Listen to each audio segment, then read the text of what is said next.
A chuva batia suavemente contra a janela da cozinha, criando um ritmo monótono enquanto eu lavava a louça do jantar. Foi então que meu celular vibrou no canto da mesa, emitindo uma luz fraca e notificação solitária que, se eu soubesse o que traria, teria preferido nunca ter olhado. Estiquei a mão, ainda úmida do sabão, e puxei o aparelho para mais perto. Uma mensagem anônima pairava na tela, lacônica e impiedosa. Ele está traindo você. Por um instante, o mundo parou. Minha respiração prendeu, cada gota de chuva parecia um tamborilar cadenciado dentro de mim, enquanto tentava processar as palavras que cintilavam de um modo quase aterrador. Foi como se meu peito tivesse sido perfurado por um estilhaço gelado. Hesitei em acreditar naquele aviso sem rosto, meio que rindo da ideia absurda. Diego jamais faria algo assim? Eu disse a mim mesma, tentando abafar aquela voz suspeita que começou a brincar nos cantos da minha mente. Mas a semente da dúvida estava plantada, e com cada segundo ela crescia, enraizando-se de modo inquietante em minha consciência. Eu tentei ignorar. Verdadeiramente tentei. Mas era como se a mensagem tivesse dado cor a comportamentos que, sutis, até então, começavam a se destacar com intensidade abismal. Ele havia começado a ir para o trabalho em horários que nunca antes fizeram sentido. Seus olhos, quando em casa, grudavam no telefone, rapidamente desligado toda vez que eu me aproximava. Era como se uma cortina fosse puxada, revelando um palco onde as peças não se encaixavam mais. Havia segredos escondidos em lugares que nunca imaginei existir. O riso perdeu a cor, e as conversas, antes fluídas, agora tinham arestas cortantes. Determinação foi crescendo em mim, devagar como uma onda que se arma em silêncio. O cheiro da sopa de tomate que ferveu no fogão naquela noite se misturava a esse desconforto ácido em meu estômago. Preparei o jantar, acreditando que uma conversa esclarecedora varreria as sombras que se arrastavam entre nós. Mas Diego não vinha. O tic-tac do relógio pairava, zombeteiro, lembrando-me do tempo perdido e das respostas ainda não ditas. Ele chegou tarde, o brilho do farol do carro cortando a noite fechada, trazendo um frio despido e o vazio esperado. Na cama, as dúvidas não me deixavam. Diego dormia ao meu lado. Sua respiração tranquila contrastava com o tumulto que explodia em meu interior. Meu coração debatendo-se enquanto meus dedos deslizavam pelo telefone dele. Uma inquisição silenciosa que me enchia de culpa e temor. Cada clique, cada mensagem. Uma corda tensa prestes a se romper. Era um ato de desespero que ressoou em mim vergonhosamente. Uma traição à confiança, talvez. Mas o que é a confiança quando está vestida de incerteza e mentira? As palavras da mensagem anônima ainda ecoavam em minha mente quando fechei os olhos, os ponteiros do relógio avançando como uma sentença inevitável. Fui tomada por um sono inquieto, onde imagens distorcidas dos tempos felizes dançavam de forma cruel em meus sonhos. Não havia como voltar atrás agora. Eu precisava da verdade, não importa quão devastadora ela pudesse ser. A vida que conhecia estava pendurada por um fio, e eu estava à beira de descobrir se cairia ou se encontraria forças para lutar. As mensagens eram enigmáticas, mas claras o suficiente para arrebatar meu parâmetro de normalidade. Palavras secas e diretas, trocadas por Diego e um nome que eu não reconhecia. Uma caligrafia digital fria falava sobre encontros que não deveriam existir, em horários que eu ingenuamente acreditava serem reservados à nossa rotina pacata e estável. A sensação era uma mistura de pânico e incredulidade, como se um abismo se abrisse sob meus pés, enquanto meus olhos reviravam cada detalhe, buscando uma brecha para respirar em meio à avalanche de traições e mentiras. Senti a garganta apertar, como se estivesse sufocando numa teia de segredos que lentamente vinha sendo tecida ao meu redor, fora da minha vista. Naquele instante, minha mente era um mar revolto, questionando quanto tempo as coisas permaneciam assim sem que eu percebesse. Um maremoto de emoções me engoliu. Raiva, tristeza, impotência e aquela impotente e clamorosa sensação de traição que emanava do fundo da alma. Contudo, em meio à tempestade, surgiu uma necessidade irresistível de confrontá-lo naquele exato momento. A dor conflitava contra a razão, dilacerando a tênue linha que ainda segurava meu impulso inicial de agir com cautela. Com o coração estrondando como um tambor negro, ergui o telefone, pronta para enfrentar Diego com as evidências, cruéis entre as mãos. Mas no confronto, meu mundo se revirou novamente. Ele negou, veementemente. Não vacilou, não olhou para baixo. Seus olhos cravaram nos meus, cheios de uma convicção que oscilava entre determinação e algo que apenas agora eu podia reconhecer, como desdém.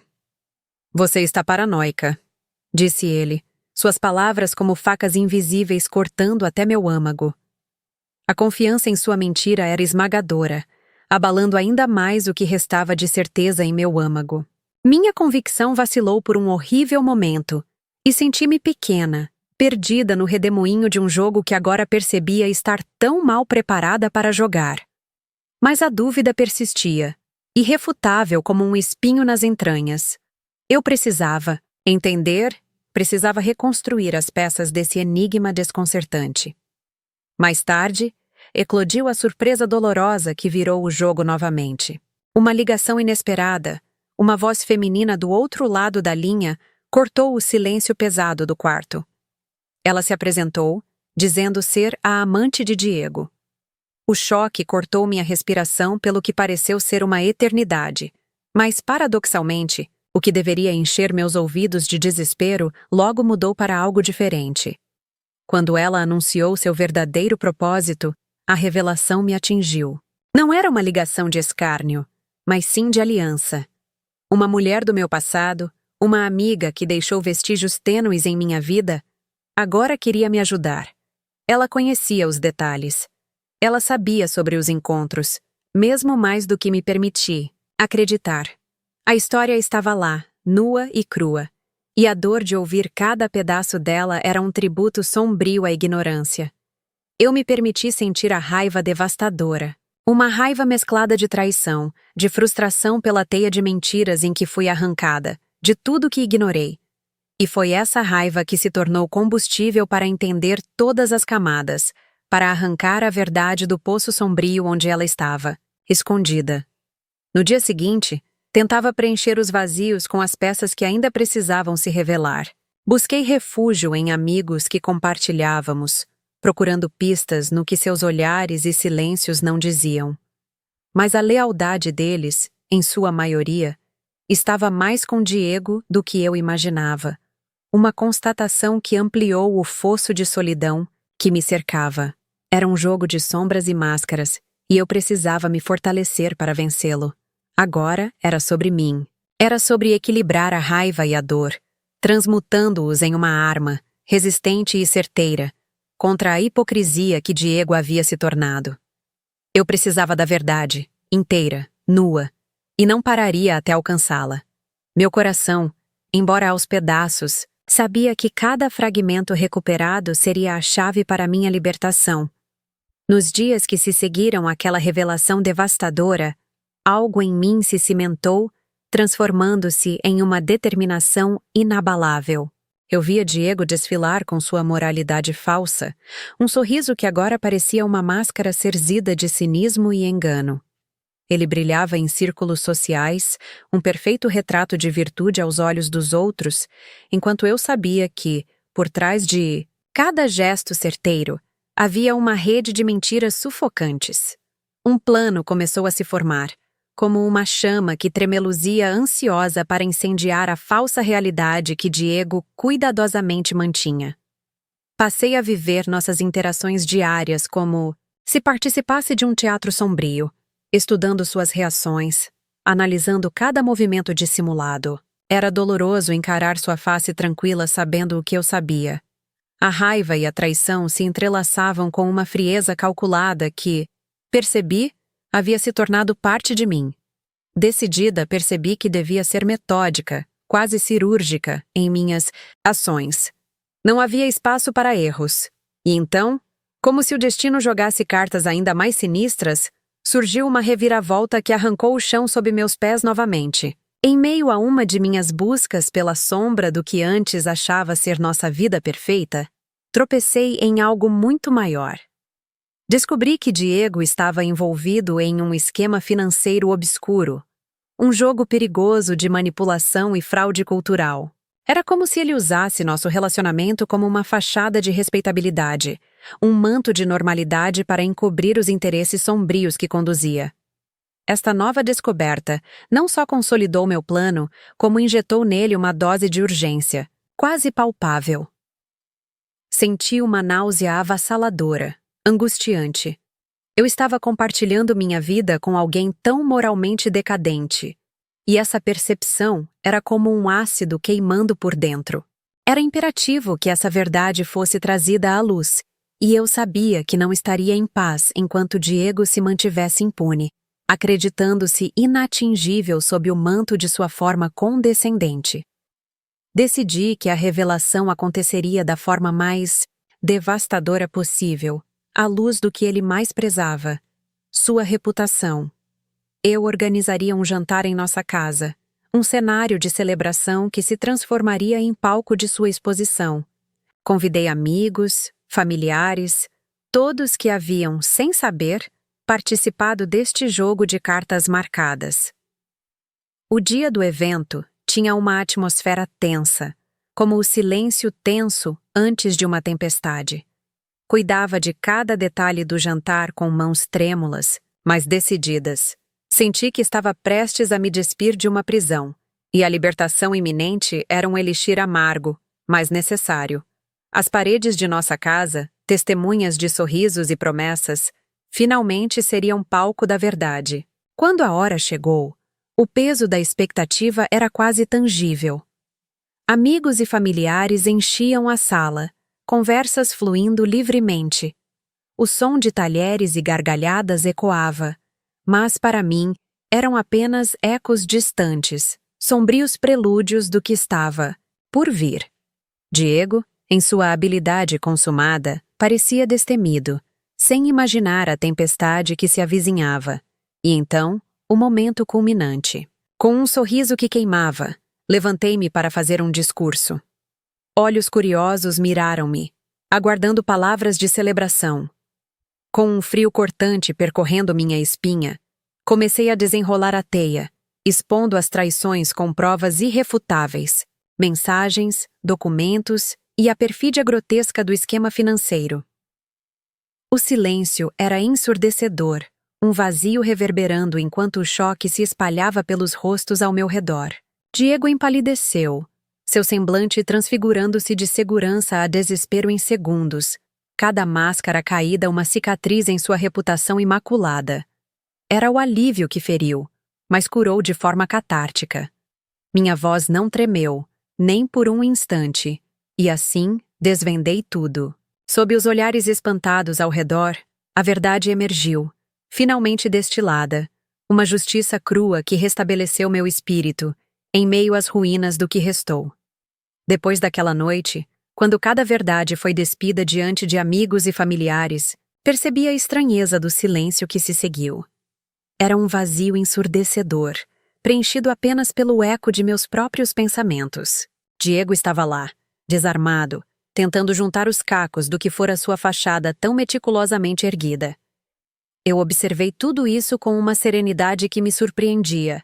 Não era triunfalismo, muito menos vingança o que pulsava em minhas veias. Era a liberdade, dura e inicialmente amarga, mas ainda assim inebriante. Nos dias que se seguiram, me vi cercada pelas ondas de apoio e decepção que vinham de todos os lados. Amizades se realinharam como peças de um tabuleiro empurradas pela maré inevitável da verdade. Havia aqueles que, tocados pela revelação, tentavam me consolar, enquanto alguns se afastaram, incapazes de encarar a realidade tão cruamente exposta. Mas o que realmente me surpreendeu veio depois, quando aquela fonte misteriosa da primeira mensagem anônima revelou-se. Era alguém próximo a Diego, um sócio traído, também lesado por suas trapaças. A constatação trouxe uma sensação agridoce de justiça colaborativa. Eu me vi numa corrente de pessoas enganadas, cada uma machucada de distintas formas pelo mesmo manipulador. Havia um amargo consolo ao saber que não estava só na dor, mas também um profundo alívio em ver uma rede de solidariedade se formar, transformando nossa indignação coletiva em força. A casa, que antes era um santuário nosso, tornou-se uma sorte de campo de batalha emocional. E eu sabia que era hora de partir, de reconstruir longe de recordações em sombras. Juntei poucas coisas, um ato quase cerimonial onde cada objeto embalado significava um pedaço de mim que decidia deixar para trás. Momentos que um dia aqueceram meu coração, agora eram estilhaços que exigiam cautela para não cortarem. Mas em toda essa tempestade, emergiu uma nova clareza.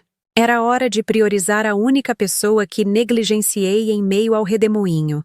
Eu mesma. Reconstruir minha vida com mais sabedoria tornou-se uma necessidade, uma promessa silenciosa que fiz a mim, de me amar e respeitar acima de tudo. Intuí que, às vezes, o amor mais desafiador e intransigente deveria ser dedicado a nós mesmos. O amor próprio nunca deve ser vendido barato em prol de ilusões alheias. Decidi, então, seguir com o processo, não apenas pelo que ele me custou emocionalmente, mas pelo princípio. Falar sobre o que aconteceu, não permitir que o silêncio cobrisse novamente o que se descobriu.